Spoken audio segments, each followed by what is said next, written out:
असतो। त्याच्यामुळं 1 रुपयाचं ट्रान्झॅक्शन किंवा देवाणघेवाण सापडली तर मी तुम्ही म्हणाल त्या शिक्षा भोगायला या ठिकाणी तयार आहे।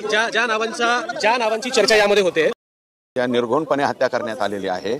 त्याचे जे फरार आरोपी आहेत, आणखी जवळपास 4 आरोपी फरार आहेत, ज्यांच्यावरती गुन्हा त्या ठिकाणी आहे। फक्त पोलिसांचं आमचं म्हणणं, पोलिसांनी आम्हाला असं सांगितलंय की ते मोबाईल आणि गाडी बार्शीच्या इथे सोडून पळून गेलेले आहेत, त्याच्यामुळं त्यांचं लोकेशन ट्रेस होत नाही असं पोलिसांचं म्हणणं आहे। परंतु माझं मत असं आहे की संतोष देशमुखला मारहाण करीत असताना त्याचा व्हिडिओ रेकॉर्ड करून दुसरा कोणाला तरी दाखवला गेलाय, तर ते जे मटेरियल त्यांचे जे मोबाईल वगैरे सापडलेले आहेत ते ओपन केले पाहिजेत आणि ओपन करून ज्या कोणाला तो व्हिडिओ कॉल रेकॉर्ड करून दाखवण्यात आलेला आहे, ज्याला दाखवला गेला असेल त्याला सुद्धा 302चा आरोपी त्या ठिकाणी केला पाहिजे।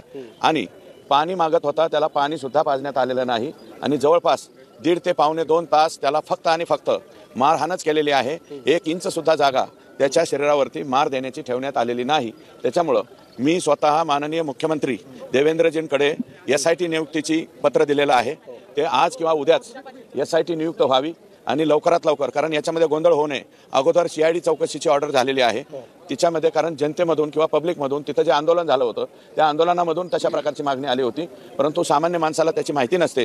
ही CIDचा तपास म्हणल्याच्या नंतर त्यांच्याकडं, मी काही CIDला नावं ठेवत नाही, परंतु पाहिजे तेवढं मनुष्यबळ नसल्यामुळं या इतक्या भयानक घटनेचा तपास त्यांच्याकडे न ठेवता लोकल पोलिसांकडेच त्या ठिकाणी ठेवावा आणि तशा प्रकारचं पत्र दिलं आहे। आज किंवा उद्या मी रात्री माननीय मुख्यमंत्री महोदयांची यासाठी भेट घेतलेली आहे, त्यांनी आदेशित केलेलं आहे आणि आज किंवा उद्यापर्यंत ही SIT गठीत होईल आणि गठीत झालेली SIT लगेचच्या लगे ॲक्शन घेईल। आता सध्या ॲडिशनल SP तिडके मॅडम आणि मीना DYSP हे तपास करीत आहेत। तर म्हणजे विमा कंपन्या ज्या पद्धतीनं काही ह्याच्यामध्ये म्हणजे विनाकारण विमा मागण्याचं काही जे प्रकार होतात त्याच्यासाठी विमा कंपन्या काही डाटाचा वापर करतात, तशा प्रकारचा डाटा यांचा तपासला पाहिजे। गेल्या 1 वर्षभरामध्ये हे जे आरोपी आहेत यांचे कोणाकोणाबरोबर कॉल झालेले आहेत, कोणाकोणाला किती वेळा कुठं भेटलेले आहेत आणि त्यांच्या अकाउंटवरून काही ट्रान्झॅक्शन झालेले आहेत का, आणि जे म्हणजे पैशाच्या वादातून वगैरे हा खून झालेला नाही। मुळात संतोष देशमुख हा युवक सरपंच, 3ऱ्यांदा सरपंच झालेला आहे, त्याला स्वतःचं राहायला घरसुद्धा नाही, अतिशय गरीब आहे।